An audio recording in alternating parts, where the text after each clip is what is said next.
Hello, I'm Dmitry Sitkovetsky, and this is Q&A, Transformation, the Art of Reinvention in the Time of the Pandemic. I have two wonderful guests today, so we have a double pleasure of having Viktoria Mullova and Matthew Barley, my good friends, wonderful musicians, and it's really a treat to have you. Welcome. Thank you, Dima. Hello. Great. I have already a number of questions for you, and so let's start with this. You probably never spend as much time at home as in 2020. What new have you learned about yourself during the pandemic? What has been a positive lesson from being at home? Well, when the pandemic started in March, it was one day after I finished my tour in the UK with the Swedish orchestra, and it was a very nice feeling just to finish concerts, and my calendar was completely empty for at least until September, because all the concerts were cancelled, and I canceled one by one all my appointments, and the appointments like massage and looking after my health, because I was touring, so I have to look after my health. So when everything was clear, it was suddenly such a relief just to, oh my God, I have so much free time. I don't even have to have massage because I don't need one. You're relaxed. I'm relaxed, exactly. So everything was just wonderful. I spent lots of free time with my family. Our two daughters were living with us for 4 months. And we had wonderful time with lots of playing games, cooking, laughing a lot, going, to walk in the woods, Watching Peep Show, and it's just was a wonderful time. And then I also thought it looks a little bit like my sabbatical, because I used to have sabbaticals when I didn't touch the violin at all. And I thought, at this time, I don't want a sabbatical from the violin. I want to be motivated somehow. So I decided, why don't I just work on the repertoire I don't have time for usually, because when I'm on tour and constantly I'm preparing for different programs, I have to think and I have to practice on which violin I have to practice. And then I have to unpack, pack again, then do all my admin before I leave. And it was just horrible. I just realized how stressful my life was. And I thought, now I have this time. Maybe it's a good time. I could actually work on something. And that's what I learned. The first time in my life, I started to practice and I actually enjoyed it, because I never enjoyed practicing. Because you always had to practice. I had to practice, and I hated it because it's hard, it's painful physically. And yeah, and you have to do sometimes here, sometimes there. And suddenly I have all this free time, and I decided to learn new Beethoven sonata and record a new disc. And what was really wonderful, that when I called my pianist, Alistair Beatson, who is an amazing pianist, and we wanted to do it with gut strings and fortepiano, he was available. The fortepiano was available. Usually it lives in Wigmore Hall, but all the concerts were cancelled. So fortepiano was available, and it was delivered to his flat. So we were rehearsing in his flat. That was such a luxury. And the hall was available. So I would just pick the date in summer, July. And luckily, the lockdown finished by then. So it was possible even to go and so I was just very lucky. The fortepiano was available, producer was available, and everything was just and Matthew produced the engineer was available, but Matthew was available because he had no work either.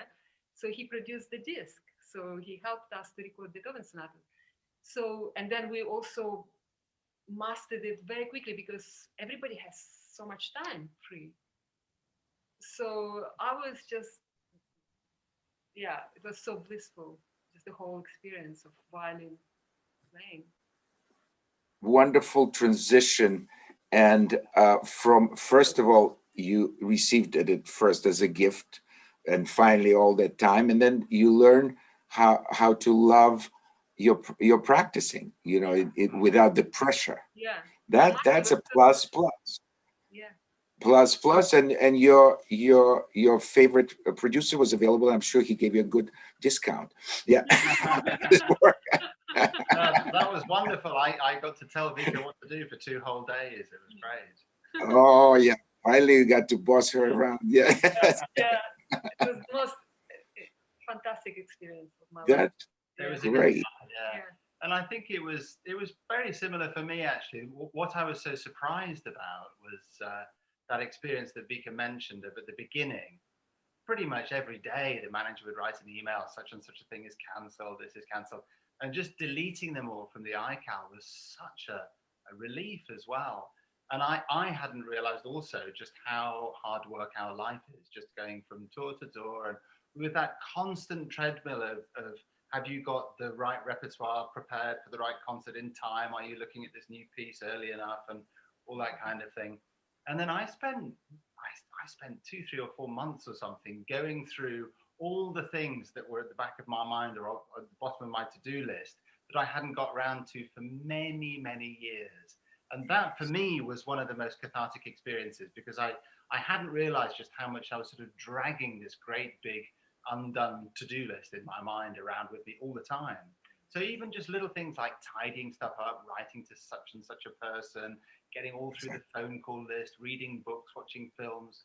And that was an amazing feeling. For the first time in 30, 35 years, I just felt like I'm on top of everything. And that was a real gift. Yeah, it was really fantastic. But we were very lucky.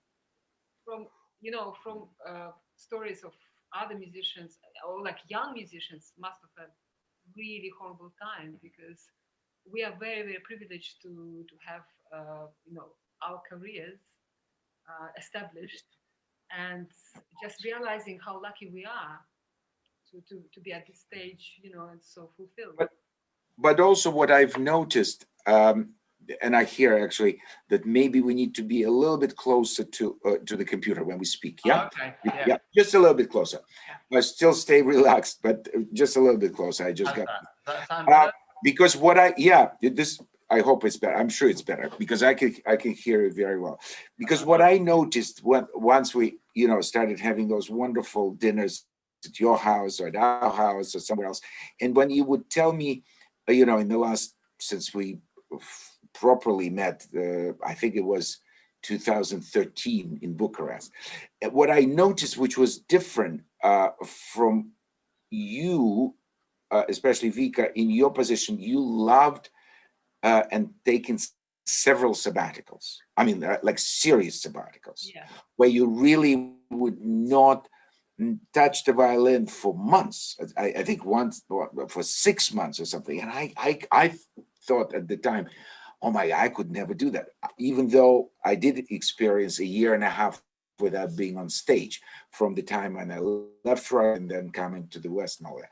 But for me, that would have been impossible. So you obviously had that experience of complete change of life, complete relaxation, no connection and to something you've been doing all your life for a while. And then finally, after a few months, you're like, oh, maybe I should start doing something.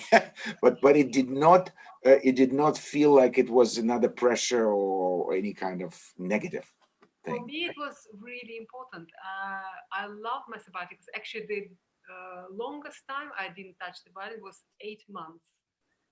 And I think everybody needs this time also to reflect and do other things, because they enrich your life, and which also enriches your musical experiences later on. So I think as a human being, you need those things. You need to read. You need to be in nature. You need to be with your family. You just I know some musicians who are really just constantly just doing music, music, music every day of their life, and I think it's a little bit what's the word, limiting. Limiting. But then limiting, yeah. Limiting. But then again, some people love to do that, and you can't argue with that. Yeah, I can't. Yeah, people are different, but I couldn't do that. For me, having holidays is very important. Also, and family. The family is one of the most important things for me. Absolutely, and you've created certainly a wonderful, wonderful family, which I've seen in action. Your interaction with the kids is one of the great pleasures of getting together with you. Speaking of,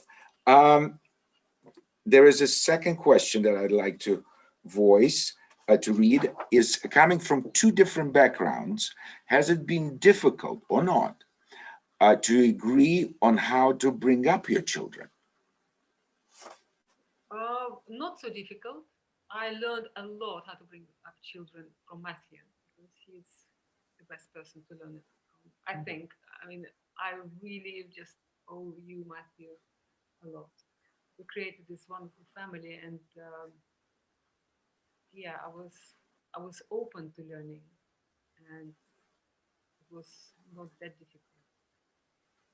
No, I don't. I think overall, if we were to sum up 25 years of being parents, no, it hasn't been difficult. There have certainly been some moments, but I think every pair of parents comes across moments when they disagree. But I think from the backgrounds, I've actually, I mean, we've talked about this a few times. I think if anything, it's actually helped. I think that the mixture, the sort of liberal English middle class background, and how do we describe you? Strict Soviet upbringing. Brutal Russian peasants. Yeah. Baptism by fire. Exactly. No, I think it's been a very healthy mix, and yeah. I think it also helps that I know Russia, and of course Vika now lives in England, so we know and appreciate the two different sides. So I think we've been quite lucky in that way. It's been a good mixture. And probably helped the fact that you did go to study in Russia, Matthew, before you ever met Vika. You went, so you had an idea, not only distant idea, or from the Russians you'd meet here in UK, but you actually knew what the Russians were in Russia, which is quite a different thing, isn't it?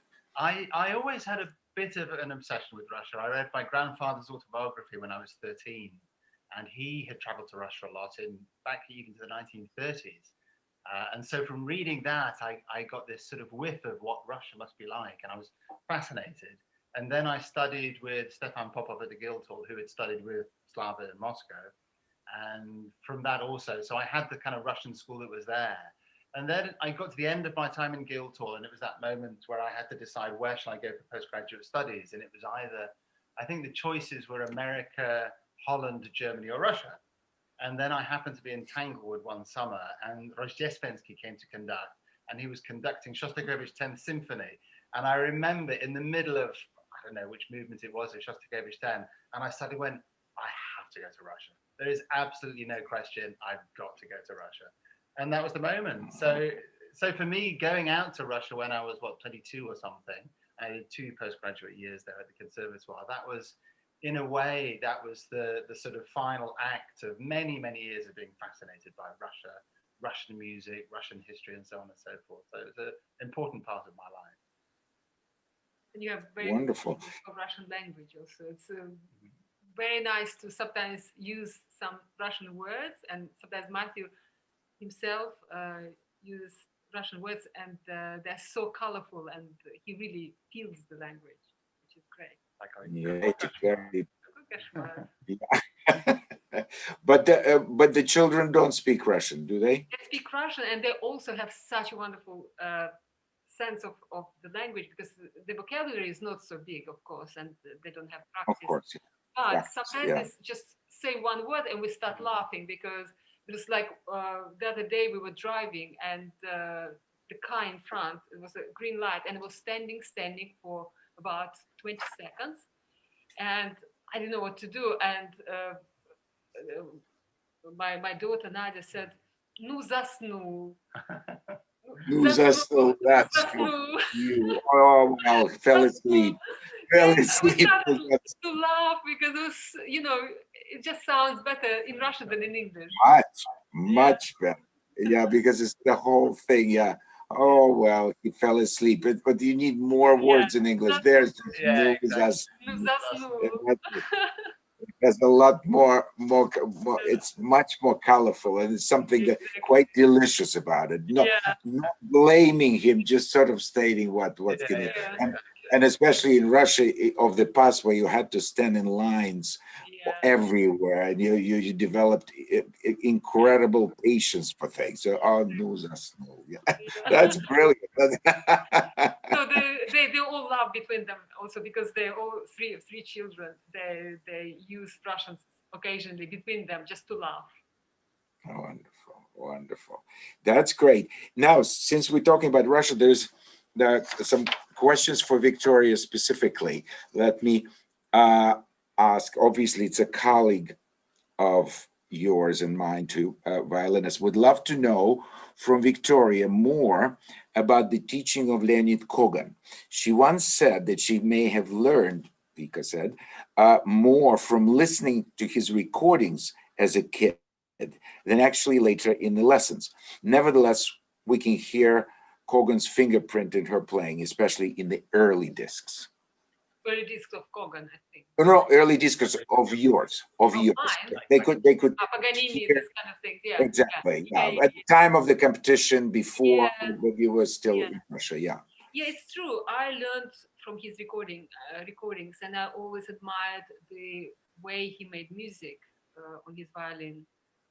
And when I was studying with him for 5 years, it was very rare occasions when I went to his house to play, and he didn't have time to teach. I don't remember one single sentence where he would say how to do something. He would say, "Ну не артистично," like no, Not artistic enough. not Yeah. artistic enough. But he never helped me to say how should I do it better or how to build the phrase. So he used to play with me. For example, if I was starting to play Tchaikovsky, preparing for Tchaikovsky competition, he would play with me in unison. So I think he was just using this time to practice himself. just. So we played in unison the whole concerto, and occasionally he would just play for me the phrase, and I was, of course, I was terrified. By the way, terrified of his smile. Even it was like a terrifying grin. He was very scary man, and he would play a phrase. So I was trying to learn from those moments when you played something and how he did it. So I was constantly just absorbing all that, but mainly from the recordings of the way he was making phrases. And he learned from singers also, from Maria Callas. I think from Maria Callas was very big similarity how they made music. And also from Heifetz recordings, I think From Heifetz also, yeah. Very, very influenced. And Heifetz, I think, appreciated him very much. There was correspondence, and they always say, yeah, it's interesting because he never really, I heard it also from the other students, that he always had his violin in his hands. He never really let it down or something, you know. He never said a word how to do it. Yeah, it's just. But by then, of course, I had a technique already developed. Yeah, because I came to his class in the Moscow Conservatory, and by then I already had my technique. So by that he time, had to teach me. Exactly. And, he also had a wonderful assistant, Volodar Bronin, who is not as well known because he died a long time ago, and somehow his role now is not known, but he was very, very important, wasn't he? Yeah, he actually, with him, I learned technical stuff. Yeah, he was very good for me. Yeah, yeah. And also my father who went to all the lessons when I started to have violin lessons at the age of 4. He went to all the lessons and he practiced with me every day, 2-3 hours a day, for a few years before I entered Central Music School. So I was very lucky that I had very good teachers and good parents. So that's devotion. That sort of reminds me of those parents of the great violinists like Heifetz's father, always there at the lessons with Auer and telling him, "But professor, you told him to do this last lesson and he's not doing it." Yeah. And then Auer would say, "They just leave him alone. Let him." Oh, really? Oh, yeah. I heard that from the witness of those lessons, Richard Burgin. There was a fantastic, for 40 years or 42 years, concertmaster of Boston Symphony. He was like an older colleague of Heifetz. Right. And when they all went to Sweden first, to Stockholm, the hours class, and Heifetz was there, he was like his older brother. So he came very often to his lessons. And he heard his father getting really irritated that Yasha was not following what Professor Auer, specifically asked. And Auer would always tell, just leave him be, let him do it. It's interesting. He knew where to insist and where just let go. That's also a sign of a great teacher, isn't it? Yeah, but it's important also what age Heifetz was at that time, because I'm speaking to very early age, 4, 5, 6. You can't leave the child alone. Absolutely. And do him whatever he wants, because it's so hard to learn the instrument. I mean, absolutely. You have to supervise. Yeah, you have to supervise. And also continuing from this, what do you think about what's your perspectives on violin schools and violin playing in the 21st century? This question. Where are we headed? Is there still a Russian school? And why the question is, and why does she not teach on a regular basis? That means you, Vika, why don't you teach? So this is sort of one question, where we're all heading, and is there still Russian school? We're all heading, I have no idea. And also I don't listen to other violinists. It's just I listen to all other kinds of music, but not to violinists playing. I don't know, maybe it's bad, but I just have so much violin music in my life anyway. I had to practice and learn things, and so so that question I can't answer. But about teaching and Russian school, I don't think Russian school exists now, because I think it was very important in the 20th century when the school of making of Russian violins was very important, because it was taken so seriously. And as you know, the big Russian school like Central Music School, CMSHA, was so important. And children used to practice a lot. It was never like here. Sometimes it was like a hobby. You practice violin a little bit. And so. But it must still exist, the Russian school in Russia, surely. In Russia, what I heard, because I went to play there, and they asked me to go and do masterclass in the CMSHA, in the. I was there. Yeah. Mm-hmm. I was absolutely shocked how bad they play. Really shocked. Oh, yeah. Well, times changed a great deal, and probably the golden years of the Russian violin school, of that whole incredible culture, it was probably still there in early 70s, because I will never forget my entrance exam to Moscow Conservatory, not even in Malizal, but in a class 21st class. There was a jury which consisted of David Oistrakh, Leonid Kogan, Yuri Yankelevich, Dmitry Tsiganov, Igor Bezrodny, Galina Barinova, Volodar Bronin, Maya Glizarova, Eduard Grach, and so forth. 15 names that you couldn't, even if you decided to make the most extraordinary competition in the world, and you get every living great teacher, you wouldn't match. Yeah, incredible, unbelievable. But the thing is that after the 80s, in 90s, I think lots of people left. Exactly. Lots of people died. Also, the great violin generation was gone, and lots of people left, and they started to teach in Vienna, in Munich, in Hamburg, and so London. Exactly. Yeah, in America. So it kind of moved to the west. Dispersed, and it's not in one place. It's not in one place anymore. Yeah. Before you knew that you come to Moscow, you get the very center. You come to St. Petersburg, it's another center, but that's it. Now it's, or sometimes in the West, Juilliard, I remember when I came, there was still, the jury that listened to me was Galamin, Delay, Tosi Spivakovsky, Joseph Fuchs. There were names, you know. And also I met Richard Bergen at one of the competitions who I mentioned earlier. I mean, there was some serious, and Bronstein, the teacher of, you know, in Boston, there were some good teachers. That's all changed now. Now the whole, I think the teaching. But now I would love to switch gears and ask Matthew something that he knows that neither, Vika, you might learn already some things from him, but I'm very jealous of Matthew's ability to improvise. And there is a question here which reads, could you tell us, Matthew, could you tell us how one learns improvisation for classically trained musicians? I'm very fascinated by it. So, yeah, it's quite a difficult question to explain, although I have taught improvising to classical musicians for 30 years or something.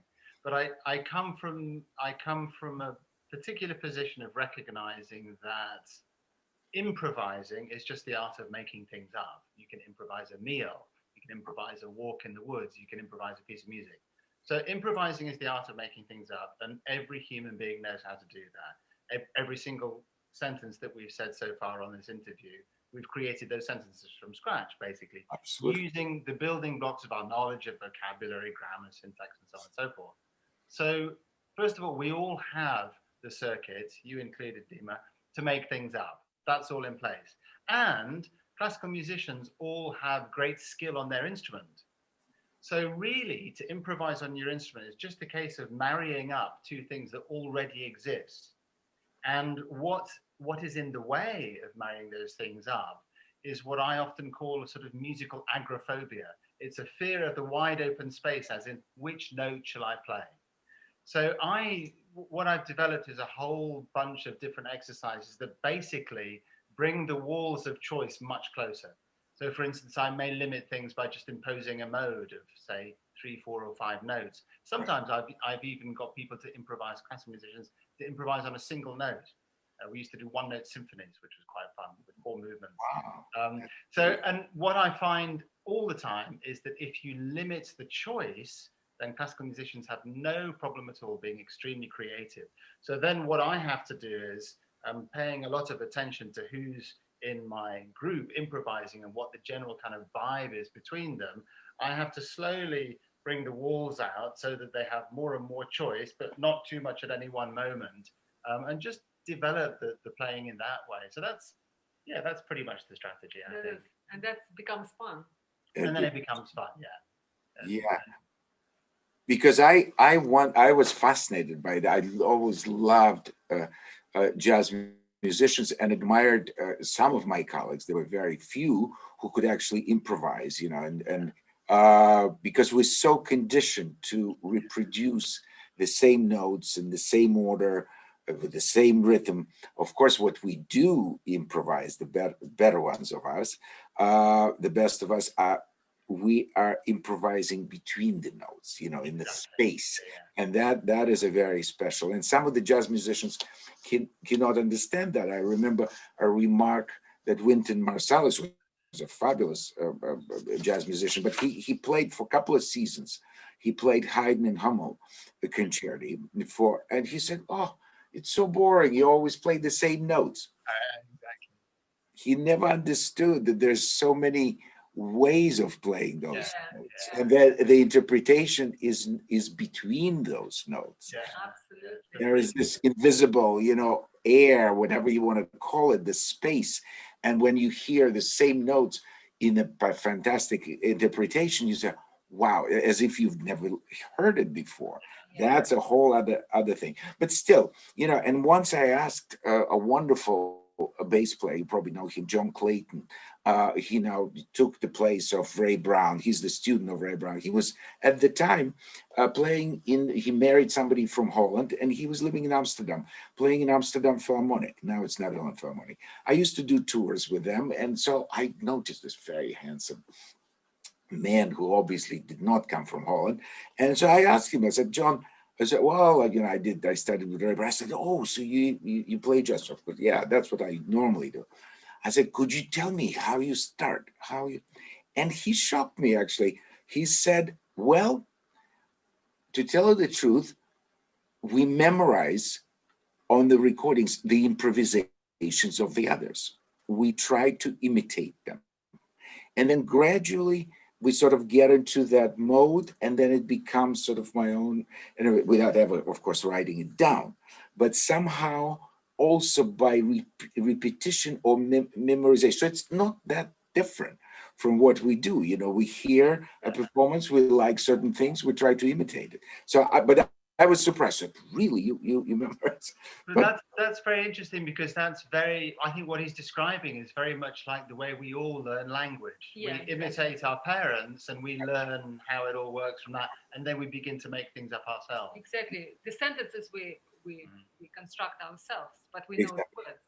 the words. But there's another very important thing for classical musicians, which I talk about a lot, which is learning to say yes instead of no. Because I think the process of being a classical musician, we sit in our practice room and we play a few bars of Bach, and it's like, okay, no, that was a bit out of tune, we'll try that again. No, the phrasing wasn't quite supple enough, we'll try that again. No, the sound was wrong, we'll try that again. No, the bowing was wrong. And it's a constant process of chopping things out and getting rid of things. Yeah. And I was very struck by a great quote of Miles Davis, who said, he said, lots of my best solos started with wrong notes. Wow, there's a concept to be positive about. Yeah. And I worked a great deal with a wonderful jazz pianist called Julian Joseph. And at the beginning of my playing with Julian, I would play some solo and I knew it was absolutely terrible. And Julian would go, that was wonderful, well done. And we worked for years, and I sort of gradually realized that he wasn't just being patronizing and he wasn't just being positive for the sake of it, but you've got to get into that mindset of not being too down on yourself, too negative. Otherwise, you'll never free up. You just can't. So you've got to learn that way. Again, to use the same analogy, as a child learning language would, you don't worry about the quality of your sentences when you're 3. You just speak. So it's very important to get that yes. Yeah. Instead of the no. Yeah, that's fascinating, because this is also something that I think I wish in the curriculum of the schools, of classical schools, should be a class of improvisation.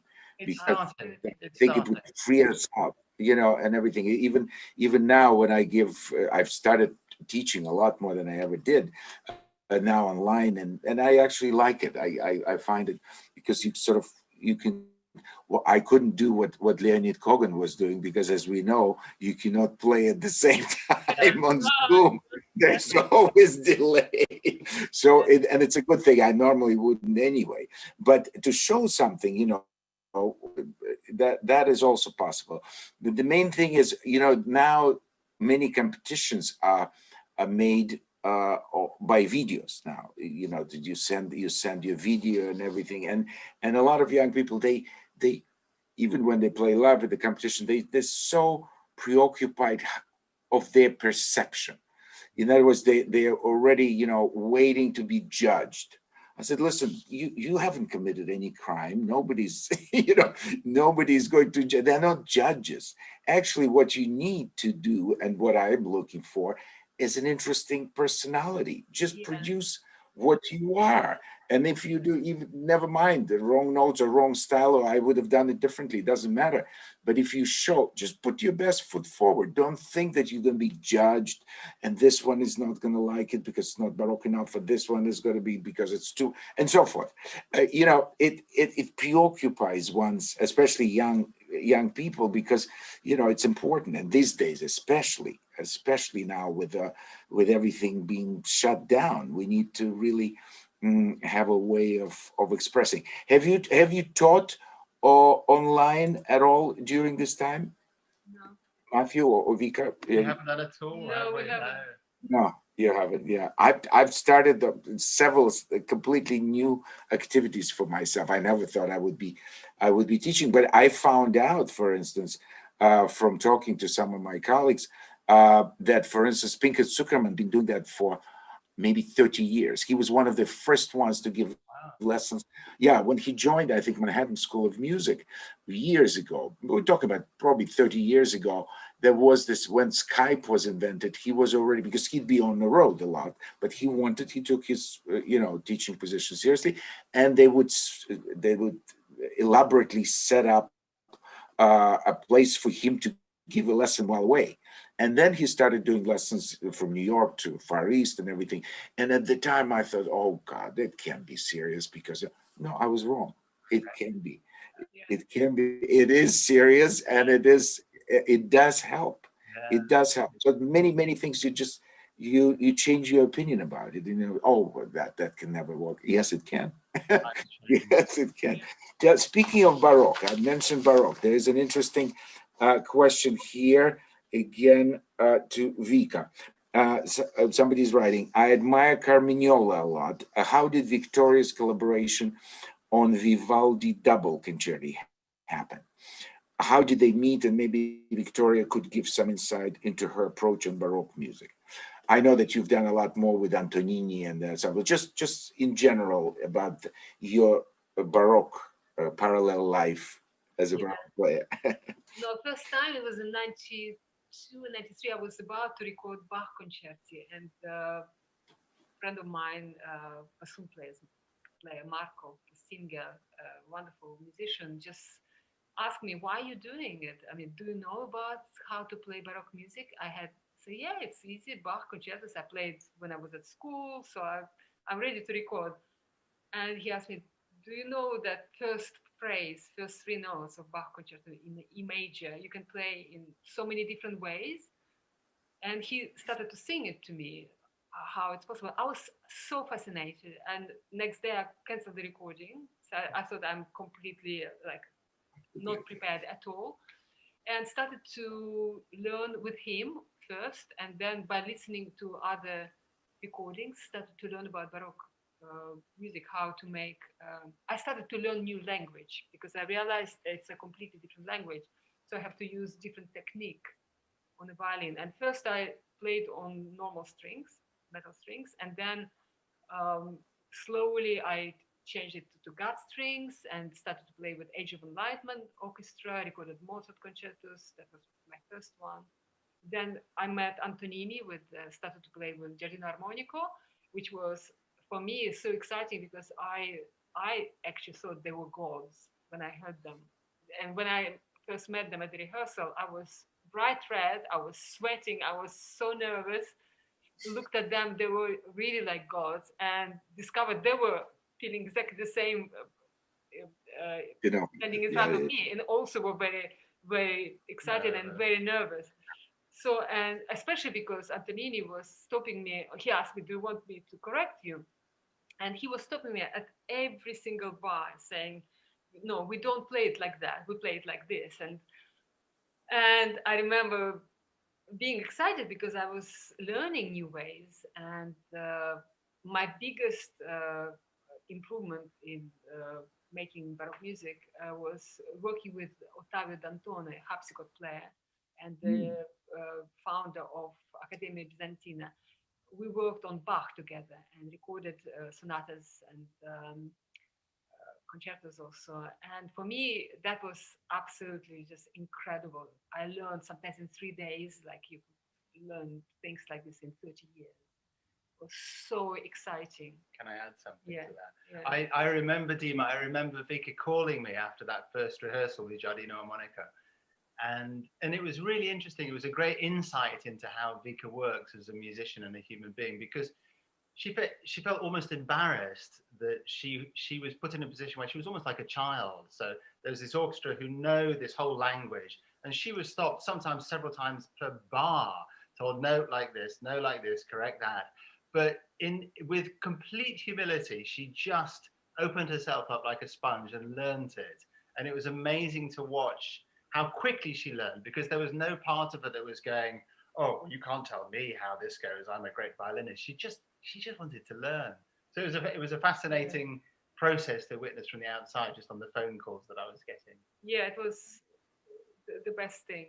Yeah. You were so excited. I was so, as well, so right? excited, yeah. But I have to overcome like ego thing, like not to think about me as a violinist who had a career, or Yeah. Just You're like a very student humble, again. yeah, very humble, and feeling that I'm just learning and learning a new language because I had to learn a new way of playing. And the Absolutely. process which starts and continues for many years until it's in your blood. I remember Antonini was saying to me that before we record you have to feel really comfortable. It will take years to be ready for the recording. So we started in '99, I think, working together, and so we did recording in 2004, and it goes easier and easier each time, of course. Do you find it difficult or easy just to switch from this sort of mental state as a Baroque musician to, let's say, play Yeah, Sibelius or yeah. Shostakovich or something like that? It How? gets yeah, it gets easier and easier. First, it was very difficult. I would need like a couple of days, 3 days to adjust technique, my technique. Yeah. And I bought a new violin, which was Guadagnini, so the gut strings are always there. And now I sometimes use both violins for the same concert. I have a solo program where I play on two instruments with two different bows, and have a contemporary music mixed with Bach. So it's a 1 hour, 15 minutes program, which is very exciting. But of course, it's a little bit difficult just for first two notes. I find always challenging, and then I quickly can adjust. And Yeah. then another question you asked about Carmignola, Yeah. how we met. It was in Rome, and it was at a party. I was invited to a party after a concert. I think they played with Venice Baroque. Carmignola was a soloist, and I remember, so at the party he was talking to me and he said how much he admired my playing. He was just very, very sweet, and we just said, oh, shall we play together? It would be so nice. We were both thrilled because he also plays on metal strings, so he Uh-huh. also this way of playing, regular, not Baroque repertoire. So we created a program, Baroque and non-Baroque. So we played Prokofiev duo sonata and some other pieces, Bartok pieces also, yeah, and then mix it with Vivaldi, with Bach, and so on. So we had a very nice Oh, program. contrast. And then Contrast. at the same time, Venice Baroque Orchestra asked us to play double concertos to record Vivaldi double concertos. So that's how it's. Great. And let me ask you, it must be Matthew's influence because you both venture into the world music, into folk music. You've put out albums and everything. And I have a feeling that it's probably maybe Matthew could tell me and the listeners where that comes from. Well, I remember very clearly, yeah, when I first met Vika, which was in 1995 when we got together, I was struck by how passionately she loved so much different music, whether it was African music like Youssou N'Dour from Senegal, or jazz like Miles Davis and Weather Report, or classic pop stuff like Bee Gees and Beatles. So I thought it'd be fun to make a present to Vika of arrangements of all this music, and I called it Through the Looking Glass. So it was an image of Vika looking in a mirror and seeing herself, but reflected back through all these different kinds of music. And we got a little ensemble of, I think it was the two of us and three percussionists and guitar and piano. So there were seven of us with Julian Joseph, that wonderful jazz pianist, and some amazing percussionists as well. It was a really good little band, and we recorded this album and we toured it. I think we did nearly 30 concerts around the even world. in China and Japan. Yeah, all over the place. And then after that, we did 2 or 3 different projects, and also big tours with recordings and filming involved as well. But that over the years, that's been a really, really exciting part of our creative life. Wonderful. And you've always had that sort of parallel life with world music, with jazz musicians, being able to improvise and everything. You've had that for years. I have, yeah. I mean, my musical education was very different from Vika's, except for that 2 years in Moscow. So when I was at Guildhall, I started then with improvising and working in non-classical contexts, and creative, sort of making music together, really. Get together a bunch of really good friends and just get in a room and make some music together. So that's always been a part of my musical diet, and I've really always programmed from a point of view of, if I really love a piece of music, I'll play it. It doesn't matter what country it's from, what era it's from. If it touches me, then I'd love to play it. So I've always been an arranger as well, and I've loved making different ensembles of different, very, very, very varied types of musicians to just get together and make. Yes.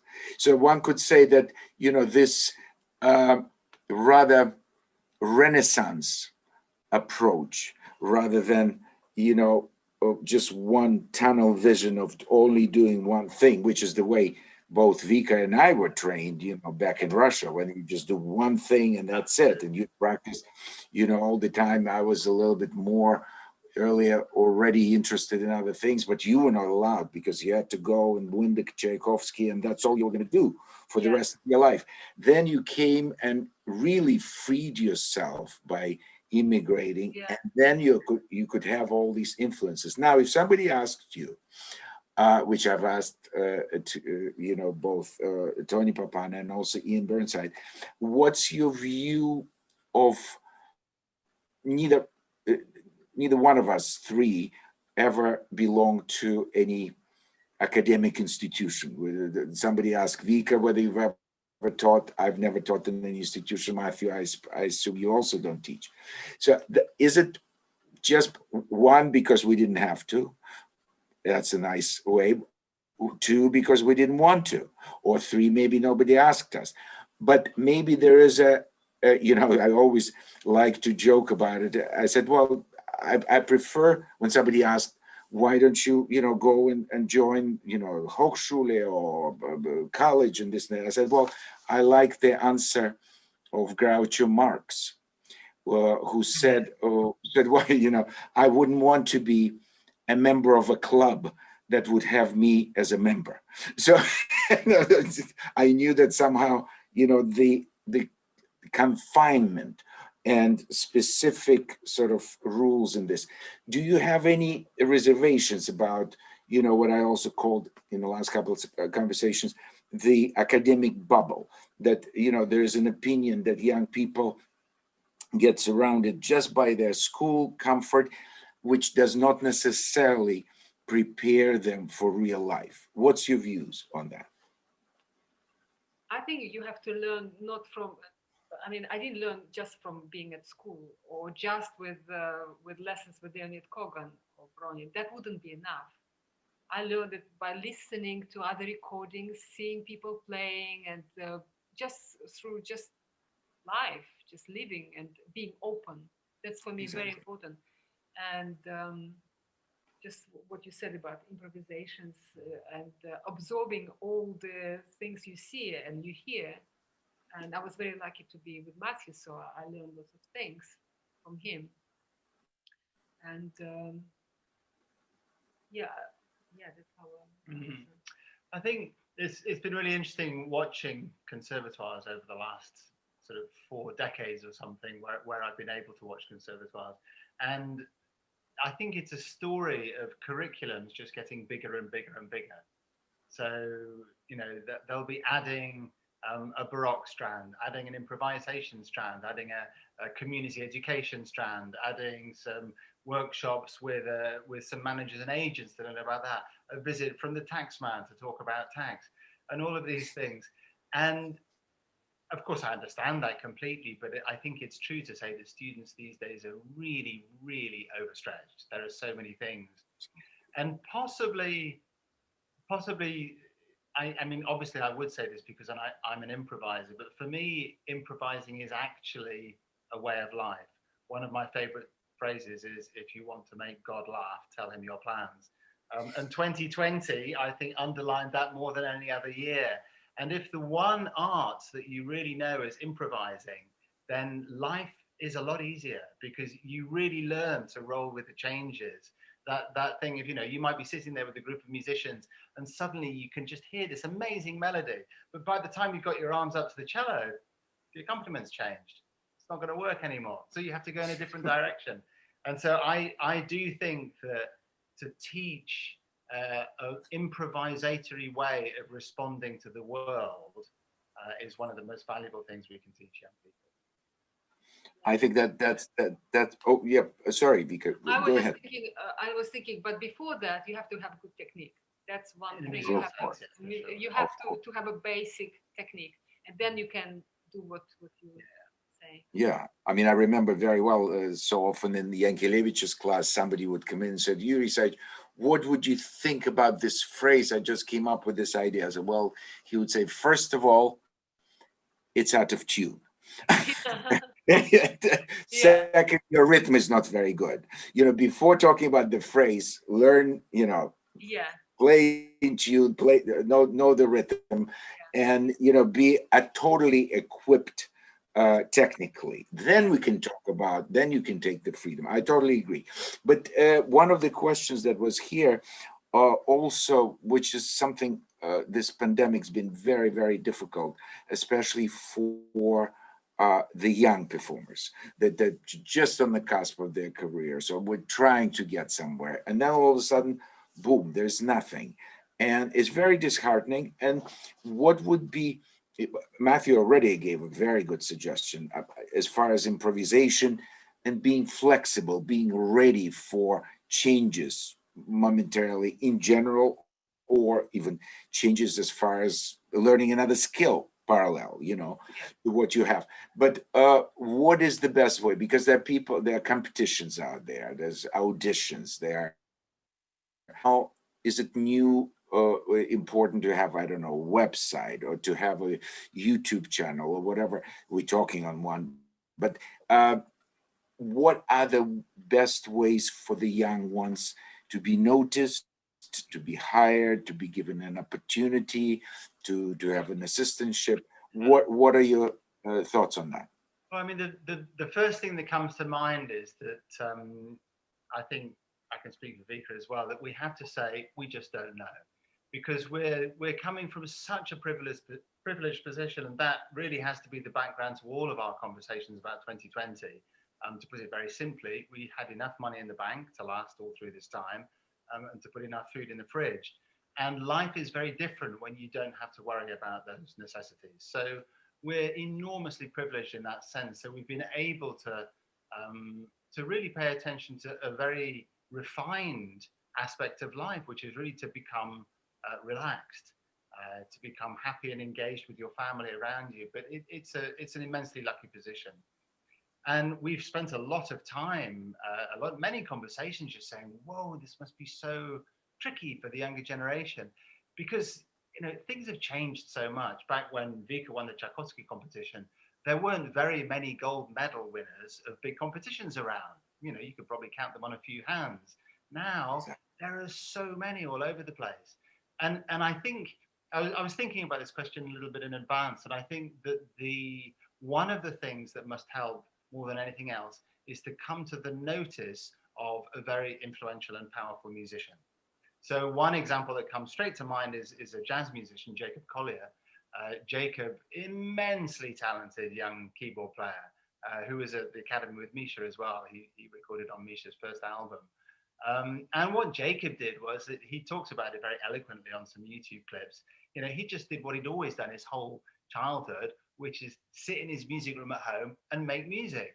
And as technology advanced, he found that he could record things, and then he could film things. And then there was a little app came along where he could split the screen into 7 different things. And then he thought, hey, that would be fun if I play lots of different instruments and I wear 7 different sets of clothes. And then all of a sudden he's doing these unbelievable videos, and Quincy Jones happens to see a couple. Stevie Wonder sees a couple. Word gets around. He doesn't see Stevie Wonder comes. So that's a good point. Stevie Wonder didn't see them. Stevie Wonder heard them. Heard them, yeah. And Quincy, that was very quick, Bika. Well done. And Quincy said, "I want to be your manager." And of course, in Jacob Collier's career terms, the rest is history. But the important point there is that somebody with huge power and influence heard about Jacob. And that could happen, I would imagine, for a classical musician. That could happen through YouTube. It could happen through word of mouth. It could happen through a competition. But if there's somewhere out there, like if there's someone like a Simon Rattle or a Gergiev or whoever it may be, who sees a young soloist and thinks that's astonishing, that's going to help them out. Yeah. So try everything, basically.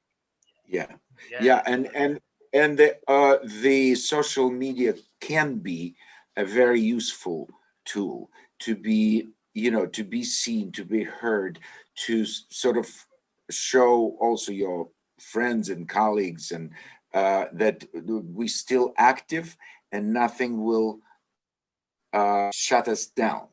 To Also, a and certain point, that's yeah. yeah, To a certain point, because because some people do just that, and that's not enough. So they have to, young users have to find time to practice also and to improve their, of course. yeah, their playing. So as long as the music doesn't suffer, you can do whatever you want, basically. Do social Yeah. media. And there's another And point which, when I first met Vika, I didn't have so much of a career when I first met Vika 25 years ago. And so that was a conversation in my head, how do I get things moving? And Vika's absolute bottom line was, take care of your playing. If the playing's really good, things will happen. So actually, I really took that to heart. And when we first met, I actually backed out of all my freelance London commitments and began to practice. I was very lazy before that, and began to practice hard. And I think there was a question, wasn't there, about what was it like looking after the children while Vika was on tour? And at the very beginning of our relationship, I toured much less. There were a few years when it was always me taking the kids to school and stuff like that. And to answer that question, I loved it. But then the career did begin to take off after a few years. But it was because I'd really, really taken care of my playing. And of course, it probably goes without saying, that's the number one thing. You've got to get your playing where you want it to be. Yeah. And then you can look about how to propagate it into the world. Yeah, and you can use all the tools Yeah. you have. Yeah, you have to, whatever you do, it has to be excellent. Anything Yeah. less than that, it just will not get you anywhere. And You've got to be lucky, but as Mark Twain said, luck is the residue of design. That's wonderful That's a phrase. good one. Luck is the residue of desire. That's wonderful, wonderful. Speaking, maybe the last question before I let you go. You mentioned that you stayed home, and what was it like? While Vika was touring, and obviously also earning a living for the whole family. But you early on had to stay home. And how was it to, bringing up kids, especially that some of them were entering the all dangerous and important teenage years and all of that? There are a couple of questions asking you if you share that experience. I mean, while I was, I think in the first, it's hard to remember exactly. I would say in the first year or two, I just did a lot of practice. And then things started to get better playing wise. And I thought, oh my God, but I don't have any work now. So I auditioned for the co-principal cello in the London Symphony Orchestra on the day that our daughter was born. Nigel was born at 9 a.m. or something, and I was all set to call up the LSO and say, look, I'm really sorry, I can't do this audition. My daughter's just been born. But then Vika and Nigel both fell fast asleep. And I thought, well, I might as well go and do the audition then. So I remember going to the audition, turning up at the barbecue. And Tim Hughes said, now you know all about nappies. What are you going to play? And that was my audition for the LSO. So in those very early years, I was going in and out of the LSO as co-principal all the time. But in fact, then I eventually got the job. I actually resigned after 3 weeks in the job, becoming the shortest ever employee of the London Symphony Orchestra, because the South Bank Centre called me up and said, did I want to come and do a recital at the festival hall with Amjad Ali Khan, the great Indian sarod player. So of course I did. But those early years, there was quite a lot of London work, but I was definitely much more at home than Vika was. But it was wonderful. I'd always wanted to have kids. I mean, since I think about 16, I started to think quite a lot about how I would bring up children, which felt to me at the time pretty normal. But looking back on it, as 16-year-old boys go, that's pretty unusual. It's I don't very even know why, but that was always a thing for me. So I was very, very happy to be with the children. And then as things came off, in fact, I was interested by this question. So I went back into our diaries and I found the first year where Vika started doing her online diary on iCal, so I could compare. And in fact, in 2009, Vika traveled 84 days, I traveled 90 days. So we were both traveling about the same, I think, for many years. But what Vika has always been amazing at is she's turned down a huge number of the concerts that have been offered to her. And I've known her turn down tours with Chicago Symphony, LA Phil, London Symphony, Philharmonia, because one of two reasons would be the main reason. One, the repertoire wasn't quite right. Two, it clashed with children's holidays. And that was the thing that we always made sure we were free for, was the kids' holidays. So we traveled together, spent a lot of time together. And Vika was amazing. I mean, she got offered a huge amount of work. She was always really, really disciplined at not accepting too much, so that we had a life as well. Also normal life, yeah. That's fantastic, because whenever somebody asks me, what's your suggestion for having a successful career, I said, well, right from the beginning, you have to learn how to turn things down, how to say no. Because if it's not the right repertoire, if it doesn't come when you are absolutely at your best, if you do not have an ability to jump in because you are that good and you have a number of repertoire, don't do it, because that will spoil. Yeah. You have to know your limitations. You have to know your strength, but you also have to know what else is important for you. And to say no is maybe even more important than to say yes, because they say, oh, of course, young people should say yes to everything. Not necessarily. And you're a living example of very, very few of my colleagues who had that figured out from day one in the West anyway. Once you were here, you figured it out. And that's why, it served both of you and your kids incredibly well. So you were not an absent mom, and you were not stay-at-home dad. Wonderful. On that great note, thank you so much. It's been absolutely wonderful, and I've learned some new things, even though we know each other and we've talked about certain things. Thank you so much. I hope our listeners also enjoyed it as much, and also this program, of course, will be up, on my YouTube channel, probably on yours if you want to share it, and it will be available to whoever is interested. So please come subscribe to Vika's, to Matthew's channel, to my channel. It always helps us to spread the word, to share it, and stay safe for those who are in the lockdown like us in London. And let's hope that live music is coming back, and we'll do anything and everything's possible to make it happen. Thanks so much, Vika. Thank you. Thank you, Dima. Thank you.